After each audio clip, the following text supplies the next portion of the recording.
श्रीगौरी वक्त्रपद्मार्का श्रीविघ्नेशा गजानना उत्तिष्ठ सुरसम्पूज्या त्रैलोक्यं पालनं कुरु। श्रीगौरी वक्त्रपद्मार्का श्रीविघ्नेशा गजानना उत्तिष्ठ सुरसम्पूज्या त्रैलोक्यं पालनं कुरु। उत्तिष्ठोत्तिष्ठ हेरम्बा उत्तिष्ठ गणनायका उत्तिष्ठ करुणापूर्णा भक्तानां भाग्यदायका।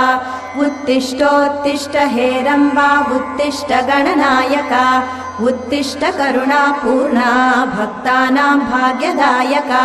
श्रीयाकुवाहन शिवात्मज दिव्यगात्रा श्रीभिन्नदन्त धनुजान्तक सूक्ष्मनेत्रा सर्वार्ति दुःखशमना फणिराजसूत्रा देवा गणेश्वर विभो तव सुप्रभातम्।